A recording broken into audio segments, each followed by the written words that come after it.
जय जगन्नाथ। आज हमारा एनिवर्सरी है। मैंने बहुत मन से डेकोरेशन किया मेरे हस्बैंड को सरप्राइज़ देने के लिए। बहुत टाइम लगा, मेहनत लगी। मैंने ट्राई किया कि मैं अपना बेस्ट कर सकूं। अच्छा ही किया मैंने तो मेरे हिसाब से।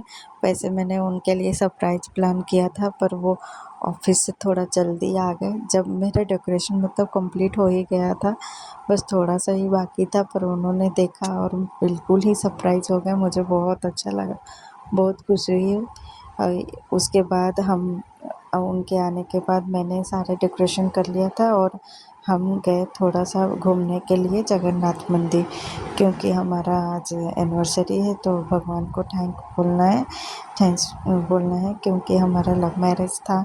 हमने बहुत साल के बाद मतलब बहुत साल के बाद हम शादी कर पाए थे, और बहुत अच्छा लगा कि हमारे परिवार वाले भी एग्री हो गए, तो बहुत अच्छा लगा।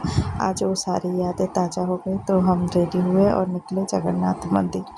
वहाँ पे जाने के बाद हम जब गए तो बहुत ही अच्छा लगा। इतनी ठंडी हवाएं चल रही थी और ऊपर से सुकून जो भगवान का दर्शन करके मिलता है वो तो कहीं पर भी नहीं मिलता है। हमारे जगन्नाथ प्रभु को देख के सारे कष्ट दूर हो जाते हैं। वहाँ पे पास में ही गणपति की प्रैक्टिस के लिए मतलब जो बैंड बाजा की प्रैक्टिस हो रही थी, उस पर कुहू ने थोड़ी देर डांस भी कर लिया। हमने एक दो फ़ोटो क्लिक किया यादगार के लिए कि हमारा, क्योंकि 4th एनिवर्सरी है तो ये फ़ोटो हमें याद दिलाता रहेगा। उसके बाद हम बाहर थोड़ा टहल रहे थे। मेरी नज़र मंदिर के ऊपर लगे झंडे के ऊपर गई और इतना शांत माहौल, मतलब इतना अच्छा लग रहा था, मैं आपको कह नहीं सकती। ये मंदिर पुणे में है, हम उड़ीसा में नहीं हैं अभी। ये मंदिर दिल्ली में है।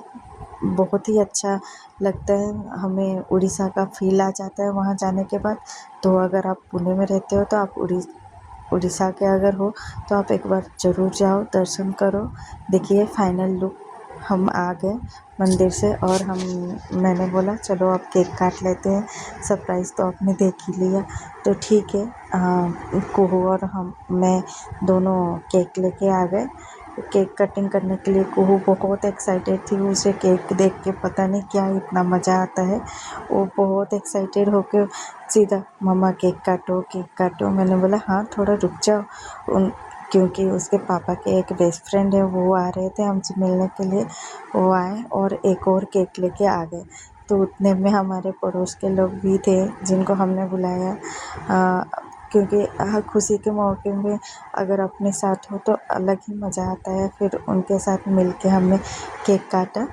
और ये सारी चीज़ें मैंने रिकॉर्ड वीडियो के लिए नहीं किया। एक तरह से वीडियो डालने से ऐसा होता है कि वो हमारे पास तो हमेशा के लिए रह ही जाता है, और यही छोटे छोटे पल हमें हंसने मुस्कुराने के कारण बनते हैं।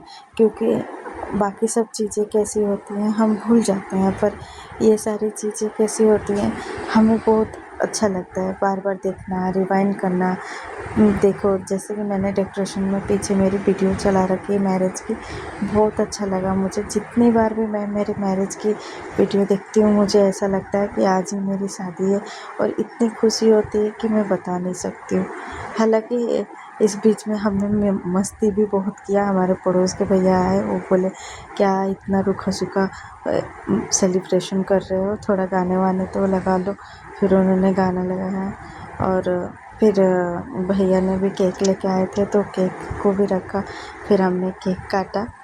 थोड़ी ओवरलोड हो गई मस्ती। केक काटने के बाद हमने थोड़ा सा छोटा सा डांस किया। दोनों को भी डांस नहीं आता है, फिर भी लोगों के कहने पे हमने ट्राई किया। मज़ा भी आया, बहुत मज़ा आया, अच्छा लगा डांस करके। जब हम केक काट रहे थे, कुहू ने मतलब कुहू को काटना था, तो कुहू के पास एक ऑलरेडी चाकू था। कुहू के साथ मैंने कटिंग किया, उसके पापा ने दूसरा चाकू लिया, क्योंकि कुहू तो ले ही नहीं रही थी, मुझे केक काटना है बोल रही थी। उसने काटा और हम दोनों का ध्यान नहीं था, हमने एक दूसरे को केक खिलाया और वो आ कर के बैठी थी। भैया ने बोला पहले उसको खिलाओ, फिर हमने देखा उसे खिलाया। फिर इतना सब होने के बाद कुहू की मस्ती रुक नहीं रही थी। उसके पापा ने उसके लिए भी फ्लावर लेके आए थे और मेरे लिए भी। मैंने तो एक ही लिया था, लेकिन उसके पापा उससे ज़्यादा प्यार करते हैं, तो उनको ध्यान रहता है कि भाई मेरी बेटी है, एक उसको भी देना है, तो वो 2 लेके आए थे। फिर ये सब होने के बाद जस्ट अब मतलब मेरा भाई भी साथ में रहता है, तो उसे ऑफिस भी जाना था, तो हमने जल्दी जल्दी केक कटिंग किया। एक छोटी सी बेबी आ गई सामने के घर से, उसको केक खाना था, तो उसे केक दिया। और उसके बाद मैंने जल्दी जल्दी सबको केक खिलाने का कोशिश किया, क्योंकि रात बहुत हो गई थी, लेट हो गए थे। हम मंदिर से आते वक्त बहुत ट्रैफिक थी, वो इतनी ज़्यादा ट्रैफिक कि हम जो सोच के गए थे कि इतने बजे आ जाएंगे, वो टाइम पे तो आ ही नहीं पाए।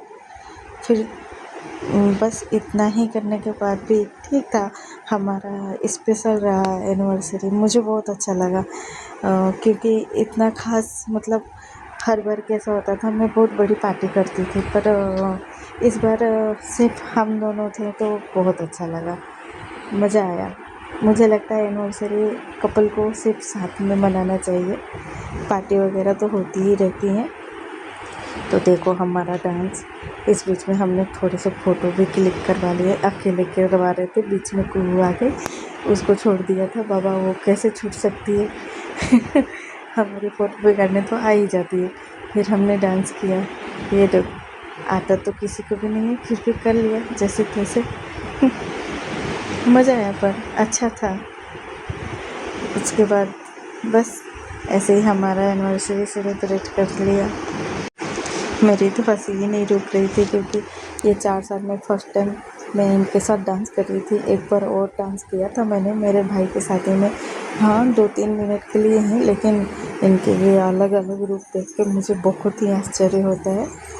मेरा भाई आया, थोड़ा लेट आया, क्योंकि वो रेडी हो रहा था, केक कटाया, फ़ोटो खींचे। ये फैमिली हमारे बहुत ख़ास हैं, ये लोग भी, ये भी थोड़ा लेट आए थे, और वो भी विश करने आए थे। और ख़ास बात ये है कि उनका भी आज बर्थडे था, दीदी के हस्बैंड का, तो हमने उनको बर्थडे विश किया, उन्होंने हमें एनिवर्सरी विश किया। लास्ट इनके साथ हमने फ़ोटो लिया, बस। वो फिर कुहू की बेस्ट फ्रेंड है खुशी, तो उसके साथ थोड़ी सी मस्ती की हम दोनों ने, फिर वो अपने घर चले गए। हमारा एनिवर्सरी ख़त्म हुआ, बस टाटा बाय बाय। अच्छे से एंजॉय किया। आप भी कभी सेलिब्रेट करो एनिवर्सरी, तो अकेले ही करो, ये मेरा है मतलब ओपिनियन है, क्योंकि भीड़ भाड़ में हम एक दूसरे को टाइम कभी दे नहीं पाते हैं। जब हम अकेले होते हैं तो हम सिर्फ एक दूसरे को ही टाइम देते हैं, अच्छा लगता है। ये थोड़े से पिक्चर्स हैं जो मैं आपके साथ शेयर कर रही हूँ, अच्छा लगे तो लाइक करो। थैंक यू, बाय बाय, जय जगन्नाथ।